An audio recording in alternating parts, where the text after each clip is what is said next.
ಮತ್ತೊಮ್ಮೆ ನಿಮ್ಮ ಹೊಟ್ಟೆಯಲ್ಲಿ ಗ್ಯಾಸ್ ತುಂಬಿಕೊಳ್ಳುವುದಿಲ್ಲ.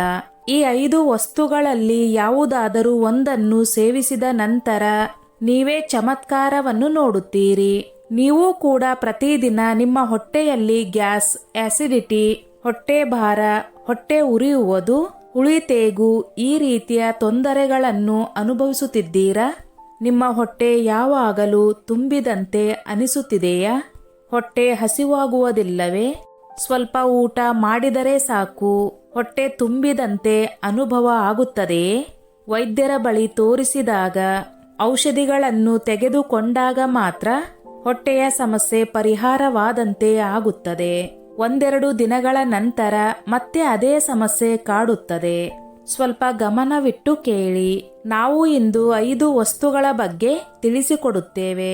ಇವುಗಳಲ್ಲಿ ಯಾವುದಾದರೂ ಒಂದನ್ನು ಪ್ರತಿದಿನ ಸೇವಿಸುತ್ತಾ ಬಂದರೆ ನಿಮ್ಮ ಹೊಟ್ಟೆಯಲ್ಲಿ ಆಗುತ್ತಿರುವ ಗ್ಯಾಸ್ಟ್ರಿಕ್, ಆಸಿಡಿಟಿ, ಹುಳಿತೇಗು, ಎದೆಯಲ್ಲಿ ಉರಿ ಈ ಎಲ್ಲ ಸಮಸ್ಯೆಗಳು ಕೂಡ ಪರಿಹಾರವಾಗುತ್ತವೆ. ಇದರಿಂದಾಗಿ ನಿಮ್ಮ ಜೀರ್ಣಶಕ್ತಿ ಎಷ್ಟು ಚುರುಕಾಗುತ್ತದೆ ಎಂದರೆ ತಕ್ಷಣ ನೀವು ತಿಂದ ಆಹಾರ ಜೀರ್ಣವಾಗಿ ಬಿಡುತ್ತದೆ. ಸ್ನೇಹಿತರೆ, ಅದಕ್ಕೂ ಮೊದಲು ನನ್ನದೊಂದು ಕಳಕಳಿಯ ವಿನಂತಿ.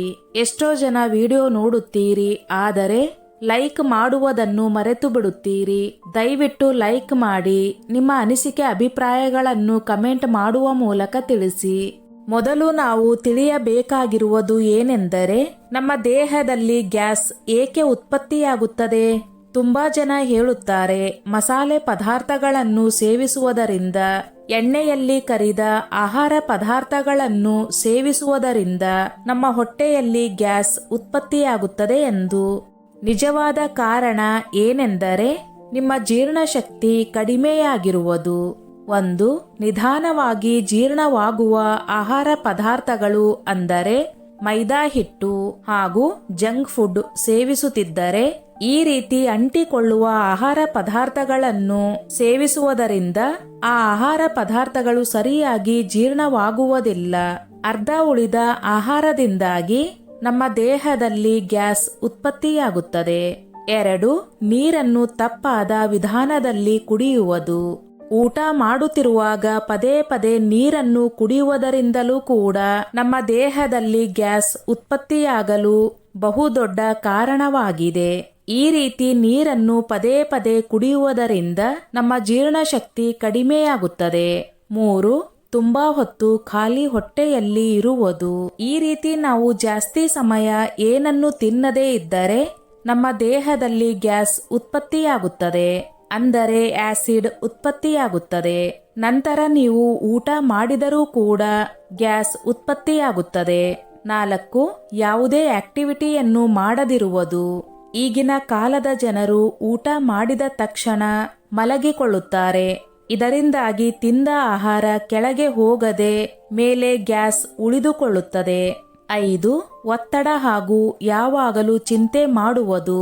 ಇದು ಕೂಡ ಗ್ಯಾಸ್ ಉತ್ಪತ್ತಿಯಾಗಲು ಮುಖ್ಯ ಕಾರಣವಾಗಿದೆ. ಮೆದುಳು ಚಿಂತೆಯಲ್ಲಿ ಮುಳುಗಿದರೆ ಹೊಟ್ಟೆಯಲ್ಲಿರುವ ಎಂಜೈಮ್ಗಳು ಸರಿಯಾಗಿ ಕೆಲಸ ಮಾಡುವುದಿಲ್ಲ. ಗ್ಯಾಸ್ ಅನ್ನು ಬುಡದಿಂದಲೇ ಹೋಗಲಾಡಿಸಲು 5 ಚಮತ್ಕಾರಿ ಆಹಾರ ಪದಾರ್ಥಗಳು. ಈ 5 ವಸ್ತುಗಳು ನಿಮ್ಮ ಹೊಟ್ಟೆಯಲ್ಲಿರುವ ಗ್ಯಾಸ್ ಅನ್ನು ಯಾವ ರೀತಿ ಹೋಗಲಾಡಿಸುತ್ತದೆ ಎಂದರೆ, ಇನ್ನೊಂದು ಸಾರಿ ನಿಮಗೆ ಗ್ಯಾಸ್, ಆಸಿಡಿಟಿ, ಹೊಟ್ಟೆ ಭಾರ, ಹೊಟ್ಟೆ ಉಬ್ಬುವುದು, ಹೊಟ್ಟೆ ಉರಿ, ಎದೆ ಉರಿ ಯಾವುದೇ ರೀತಿಯ ಇಂತಹ ಸಮಸ್ಯೆಗಳು ಕಾಣಿಸಿಕೊಳ್ಳುವುದಿಲ್ಲ. 1. ಅಜ್ವೈನ್ ಹಾಗೂ ಕಪ್ಪು ಉಪ್ಪು. ಇದು ಯಾವ ರೀತಿ ಕೆಲಸ ಮಾಡುತ್ತದೆ? ಅಜ್ವೈನ್ನಲ್ಲಿ ಥೈಮೋಲ್ ಎಂಬ ಪದಾರ್ಥವಿದ್ದು ಇದು ಹೊಟ್ಟೆಯಲ್ಲಿ ಜೀರ್ಣಕಾರಿ ರಸವನ್ನು ಹೆಚ್ಚಿಸುತ್ತದೆ. ಅಜ್ವೈನ್ ಅನ್ನು ಕಪ್ಪು ಉಪ್ಪಿನ ಜೊತೆ ಸೇರಿಸಿ ನೀವು ಸೇವಿಸಿದರೆ ನಿಮ್ಮ ಹೊಟ್ಟೆಯಲ್ಲಿ ಆಗಿರುವ ಊತ, ಹೊಟ್ಟೆ ಭಾರ, ಎದೆ ಉರಿ, ಹೊಟ್ಟೆ ಉರಿ ಈ ಎಲ್ಲಾ ಸಮಸ್ಯೆಗಳು ಕ್ಷಣದಲ್ಲಿಯೇ ನಿವಾರಣೆಯಾಗುತ್ತವೆ. ಇದನ್ನು ಯಾವ ರೀತಿ ಸೇವಿಸಬೇಕು? 1 ಸ್ಪೂನ್ ಅಜ್ವೈನ್ ಹಾಗೂ ಅರ್ಧ ಸ್ಪೂನ್ ಕಪ್ಪು ಉಪ್ಪನ್ನು ತೆಗೆದುಕೊಳ್ಳಿ. 1 ಗ್ಲಾಸ್ ನೀರಿನಲ್ಲಿ ಇದನ್ನು ಹಾಕಿ ಬೆಳಗ್ಗೆ ಖಾಲಿ ಹೊಟ್ಟೆಯಲ್ಲಿ ಅಥವಾ ಊಟವಾದ 1 ಗಂಟೆಯ ನಂತರ ಸೇವಿಸಿ. ಇದರ ಉಪಯೋಗ 3 ದಿನದಲ್ಲಿ ಹೊಟ್ಟೆ ಹಗೂರವಾಗುತ್ತದೆ. 7 ದಿನದಲ್ಲಿ ಗ್ಯಾಸ್ ನಿವಾರಣೆಯಾಗುತ್ತದೆ. 15 ದಿನದಲ್ಲಿ ನಿಮ್ಮ ಜೀರ್ಣಶಕ್ತಿ ಮತ್ತೆ ಹೊಸದಾಗಿ ರೂಪುಗೊಳ್ಳುತ್ತದೆ. ಅಷ್ಟೇ ಅಲ್ಲದೆ ರಾತ್ರಿ ಸಮಯದಲ್ಲಿ ಊಟವಾದ ನಂತರ ಒಂದು ಚಿಟಿಕೆಯಷ್ಟು ಅಜ್ವೈನವನ್ನು ಬಾಯಿಯಲ್ಲಿ ಹಾಕಿಕೊಂಡು ಅಗಿಯಿರಿ. ಇದರಿಂದ ಬೆಳಗ್ಗೆ ಎದ್ದಾಗ ನಿಮ್ಮ ಹೊಟ್ಟೆ ಹಗೂರವಾಗಿರುತ್ತದೆ. 2. ಸೋಂಪು ಕಾಳು ಹಾಗೂ ಸಕ್ಕರೆ ಕ್ಯಾಂಡಿ. ತಂಪು ಹಾಗೂ ಜೀರ್ಣಶಕ್ತಿಯನ್ನು ಹೆಚ್ಚಿಸುವುದಕ್ಕಾಗಿ ಇದು ಯಾವ ರೀತಿ ಕೆಲಸ ಮಾಡುತ್ತದೆ? ಸೋಂಪು ಕಾಳಿನಲ್ಲಿ ಆಂಟಿ ಗ್ಯಾಸ್ ಏಜೆಂಟ್ ಇರುತ್ತದೆ. ಸೋಂಪು ಕಾಳು ಹೊಟ್ಟೆಯಲ್ಲಿರುವ ಮಾಂಸಖಂಡಗಳನ್ನು ರಿಲ್ಯಾಕ್ಸ್ ಹಗೂರವಾಗುವಂತೆ ಮಾಡುತ್ತದೆ. ಸಕ್ಕರೆಯ ಕ್ಯಾಂಡಿ ಜೊತೆ ಇದನ್ನು ಸೇವಿಸುವುದರಿಂದ ನಮ್ಮ ಹೊಟ್ಟೆಯನ್ನು ತಂಪಾಗಿರಿಸುತ್ತದೆ ಮತ್ತು ಆಸಿಡಿಟಿಯನ್ನು ಕೂಡ ಹೋಗಲಾಡಿಸುತ್ತದೆ. ಇದನ್ನು ಯಾವ ರೀತಿ ಸೇವಿಸಬೇಕು? 1 ಚಮಚ ಸೋಂಪು ಕಾಳುಗಳನ್ನು ತೆಗೆದುಕೊಳ್ಳಿ. ಅರ್ಧ ಚಮಚ ಸಕ್ಕರೆ ಕ್ಯಾಂಡಿಯನ್ನು ತೆಗೆದುಕೊಳ್ಳಿ. 2 ಮಿಕ್ಸ್ ಮಾಡಿ ಊಟವಾದ ನಂತರ ತೆಗೆದುಕೊಳ್ಳಿ. ದಿನದಲ್ಲಿ 2 ಸಾರಿ ತೆಗೆದುಕೊಂಡರೆ ಸಾಕು. ಇದರಿಂದ ಆಗುವ ಉಪಯೋಗ: ನಿಮ್ಮ ಹೊಟ್ಟೆಯ ಭಾರ, ಹುಳಿತೇಗು, ಹೊಟ್ಟೆ ಕಲ್ಲಿನಂತಾಗಿರುವುದು, ಹೊಟ್ಟೆಯಲ್ಲಿ ಗ್ಯಾಸ್, ಆಸಿಡಿಟಿ ತುಂಬಿಕೊಂಡಿರುವುದು, ನಿಮ್ಮ ಬಾಯಿಯ ದುರ್ಗಂಧ ಕೂಡ ಹೋಗುತ್ತದೆ. ಕೆಲವು ಟಿಪ್ಸ್: ರಾತ್ರಿ ಏನಾದರೂ ನಿಮಗೆ ಆಸಿಡಿಟಿ ಕಾಡುತ್ತಿದ್ದರೆ 1 ಸ್ಪೂನ್ ಸೋಂಪು ಕಾಳುಗಳನ್ನು 1 ಗ್ಲಾಸ್ ಬಿಸಿ ನೀರಿನಲ್ಲಿ ಕುದಿಸಿ ಆ ನೀರನ್ನು ಬಿಸಿಯಾಗಿರುವಾಗಲೇ ನಿಧಾನವಾಗಿ ಕುಡಿಯುತ್ತಾ ಬಂದರೆ ನಿಮ್ಮ ಗ್ಯಾಸ್ ತಕ್ಷಣವೇ ಮಾಯವಾಗುತ್ತದೆ. 3. ಶುಂಠಿ ಹಾಗೂ ನಿಂಬೆ ಹಣ್ಣಿನ ಮಿಶ್ರಣ. ಇದು ಹೊಟ್ಟೆಯನ್ನು ಸೋಲಲು ಬಿಡುವುದಿಲ್ಲ. ಇದು ಯಾವ ರೀತಿ ಕೆಲಸ ಮಾಡುತ್ತದೆ? ಶುಂಠಿ ದೇಹಕ್ಕೆ ತುಂಬಾ ಒಳ್ಳೆಯದು. ಇದರಲ್ಲಿ ಜಿಂಜೆರೋಲ್ ಎನ್ನುವ ಪದಾರ್ಥವಿರುತ್ತದೆ. ಇವುಗಳು ಪಚನ ಶಕ್ತಿಯನ್ನು ಸಕ್ರಿಯವಾಗುವಂತೆ ನೋಡಿಕೊಳ್ಳುತ್ತವೆ ಮತ್ತು ಗ್ಯಾಸ್ ಉತ್ಪತ್ತಿಯಾಗದಂತೆ ನಿಯಂತ್ರಿಸುತ್ತದೆ.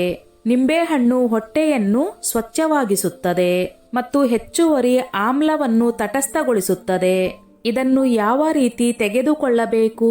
1 ಇಂಚಿನಷ್ಟು ಶುಂಠಿಯನ್ನು ತೆಗೆದುಕೊಂಡು ಅದನ್ನು ಚೆನ್ನಾಗಿ ಪೇಸ್ಟ್ ಮಾಡಿಕೊಳ್ಳಿ. ಅದಕ್ಕೆ ಸ್ವಲ್ಪ ನಿಂಬೆ ಹಣ್ಣನ್ನು ಸೇರಿಸಿ, ಸ್ವಲ್ಪ ಕಪ್ಪು ಉಪ್ಪನ್ನು ಸೇರಿಸಿ ಊಟವಾದ ನಂತರ ಈ ಮಿಶ್ರಣವನ್ನು ತೆಗೆದುಕೊಳ್ಳಬೇಕು.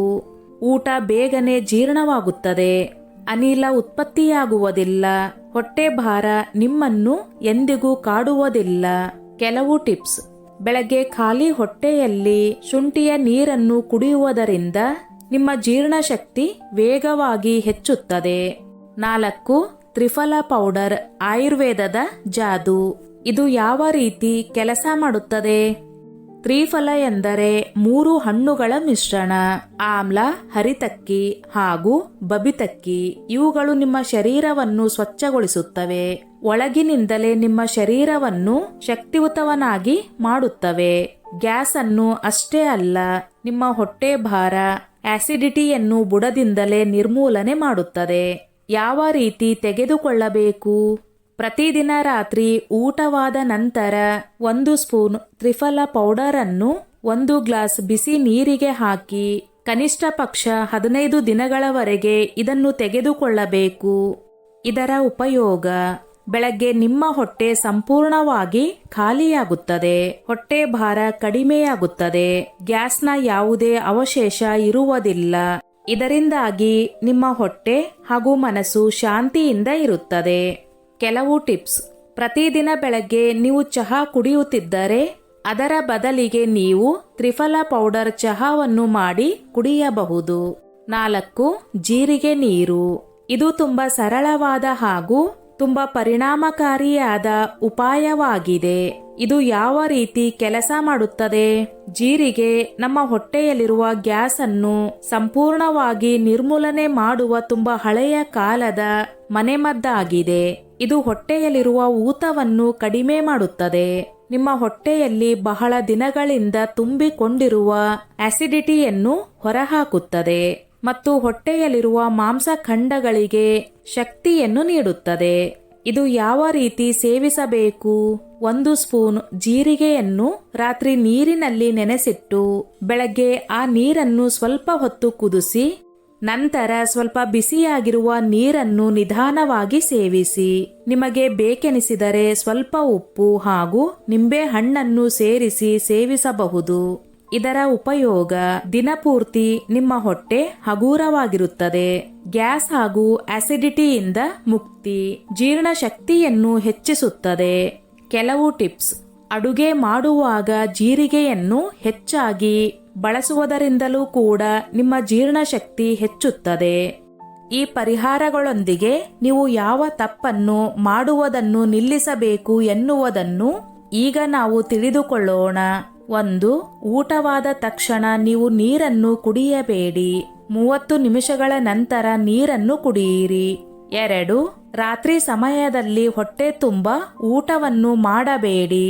ಇದರಿಂದ ಗ್ಯಾಸ್ ಹಾಗೂ ಆಸಿಡಿಟಿಗೆ ಕಾರಣವಾಗುತ್ತದೆ. 3. ಜಾಸ್ತಿ ಸಮಯ ಮಲಗಿಕೊಳ್ಳುವುದು, ಕುಳಿತುಕೊಳ್ಳುವುದನ್ನು ಮಾಡಬೇಡಿ. ಊಟವಾದ 10 ರಿಂದ 15 ನಿಮಿಷಗಳ ತನಕ ನೀವು ಸ್ವಲ್ಪ ಲಘುವಾದ ವಾಕಿಂಗ್ ಮಾಡಬೇಕು. 4. ಚಹಾ ಹಾಗೂ ಕಾಫಿಯನ್ನು ಜಾಸ್ತಿ ಕುಡಿಯಬೇಡಿ. ಇದು ನಿಮ್ಮ ಜೀರ್ಣಶಕ್ತಿಯನ್ನು ಕಡಿಮೆಗೊಳಿಸುತ್ತದೆ. 5. ಊಟ ಮಾಡುವಾಗ ಅವಸರ ಮಾಡಬೇಡಿ. ಒಂದೊಂದು ತುತ್ತನ್ನು ನಿಧಾನವಾಗಿ ಅಗಿದು ಸೇವಿಸಿ. ಇದರಿಂದ ನಿಮ್ಮ ಹೊಟ್ಟೆಯಲ್ಲಿ ಗ್ಯಾಸ್ ಹಾಗೂ ಆಸಿಡಿಟಿ ಉಂಟಾಗುವುದಿಲ್ಲ. ವಯಸ್ಸಾದವರಿಗೆ ವಿಶೇಷ ಸಲಹೆ: 60 ವರ್ಷಗಳ ನಂತರ ಸ್ವಾಭಾವಿಕವಾಗಿ ಜೀರ್ಣಶಕ್ತಿ ಕಡಿಮೆಯಾಗುತ್ತಾ ಹೋಗುತ್ತದೆ. ಆದ್ದರಿಂದ ಈ ಮನೆ ಮದ್ದುಗಳಲ್ಲಿ ಯಾವುದಾದರೂ ಒಂದನ್ನು ನೀವು ಪ್ರತಿದಿನ ಉಪಯೋಗಿಸಲೇಬೇಕು. ಬೆಳಗ್ಗೆ ಖಾಲಿ ಹೊಟ್ಟೆಯಲ್ಲಿ 1 ಗ್ಲಾಸ್ ಬಿಸಿ ನೀರನ್ನು ಕುಡಿಯುವುದನ್ನು ಮರೆಯಬೇಡಿ. ಪ್ರತಿದಿನ 2 ರಿಂದ 3 ಲೀಟರ್ನಷ್ಟು ನೀರನ್ನು ಕುಡಿಯುವುದನ್ನು ಮರೆಯಬೇಡಿ. ಮಲಗುವಾಗ ಎಡಬದಿಗೆ ಮಲಗುವುದನ್ನು ಮರೆಯಬೇಡಿ. ಆದ್ದರಿಂದ ಸ್ನೇಹಿತರೆ, ನಿಮ್ಮ ಹೊಟ್ಟೆ ಯಾವಾಗಲೂ ಶಾಂತವಾಗಿ ನೆಮ್ಮದಿಯಾಗಿ ಇರಬೇಕು ಎಂದರೆ ಗ್ಯಾಸ್ ಹಾಗೂ ಹೊಟ್ಟೆ ಭಾರ, ಹುಳಿತೇಗು, ಆಸಿಡಿಟಿ ಇವುಗಳಿಂದ ಮುಕ್ತವಾಗಬೇಕು ಎಂದರೆ ನೀವು ಈ 5 ಮನೆ ಮದ್ದುಗಳಲ್ಲಿ ಯಾವುದಾದರೂ ಒಂದನ್ನು ಉಪಯೋಗಿಸಲೇಬೇಕು. ಎಲ್ಲರಂತೆ ನೀವು ಕೂಡ ನೆಮ್ಮದಿಯಾಗಿ ಯಾವುದೇ ಸಮಸ್ಯೆ ಇಲ್ಲದೆ ಜೀವನ ನಡೆಸಬಹುದು. ನೆನಪಿಟ್ಟುಕೊಳ್ಳಿ, ಊಟವೂ ಕೂಡ ಒಂದು ಔಷಧಿ. ಸರಿಯಾದ ಹಾಗೂ ಪೌಷ್ಟಿಕವಾದ ಆಹಾರವನ್ನು ಸರಿಯಾದ ಸಮಯಕ್ಕೆ ತೆಗೆದುಕೊಂಡರೆ ಯಾವುದೇ ಔಷಧಿಗಳು ಬೇಕಾಗುವುದಿಲ್ಲ. ಸ್ನೇಹಿತರೆ, ಈ ನನ್ನ ಮಾಹಿತಿ ನಿಮಗೆ ಇಷ್ಟವಾಗಿದ್ದಲ್ಲಿ ದಯವಿಟ್ಟು ಶೇರ್ ಮಾಡಿ, ಲೈಕ್ ಮಾಡಿ ಮತ್ತು ಸಬ್ಸ್ಕ್ರೈಬ್ ಮಾಡಿ.